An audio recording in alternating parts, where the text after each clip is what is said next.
Hey, happy Wednesday. We are in Joshua 8 today. Let's get into it. Now the Lord said to Joshua, "Do not be afraid, nor be dismayed. Take all the people of war with you, and arise, go up to Ai.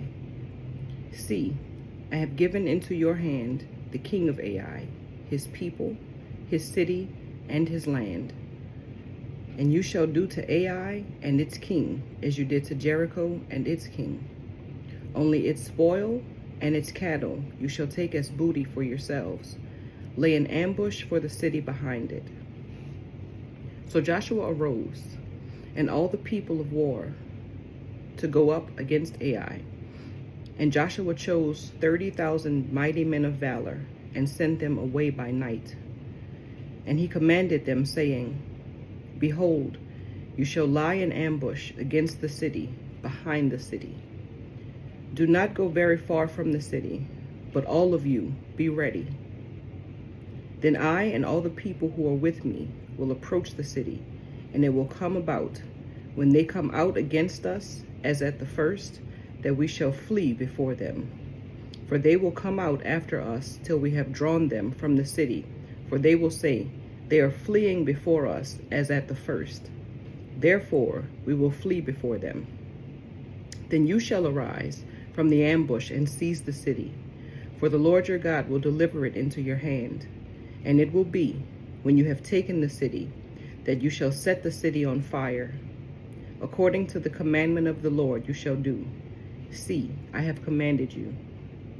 Joshua therefore sent them out, and they went to lie in ambush, and stayed between Bethel and Ai, on the west side of Ai. But Joshua lodged that night among the people. Then Joshua rose up early in the morning, and mustered the people, and went up, he and the elders of Israel, before the people to Ai. And all the people of war who were with him went up and drew near. And they came before the city, and camped on the north side of Ai. Now a valley lay between them and Ai. So he took about 5,000 men, and set them in ambush between Bethel and Ai, on the west side of the city. And when they had set the people, all the army that was on the north side of the city, and its rear guard on the west of the city, Joshua went that night into the midst of the valley. Now it happened, when the king of Ai saw it, that the men of the city hurried and rose early, and went out against Israel to battle, he and all his people, at an appointed place before the plain. But he did not know that there was an ambush against him behind the city. And Joshua and all Israel made as if they were beaten before them, and fled by the way of the wilderness. So all the people who were in Ai were called together to pursue them. And they pursued Joshua, and were drawn away from the city. There was not a man left in Ai or Bethel who did not go out after Israel. So they left the city open and pursued Israel. Then the Lord said to Joshua, "Stretch out the spear that is in your hand toward Ai, for I will give it into your hand." And Joshua stretched out the spear that was in his hand toward the city. So those in ambush arose quickly out of their place. They ran as soon as he had stretched out his hand. And they entered the city and took it, and hurried to set the city on fire. And when the men of Ai looked behind them, they saw, and behold, the smoke of the city ascended to heaven. So they had no power to flee this way or that way. And the people who had fled to the wilderness turned back on the pursuers.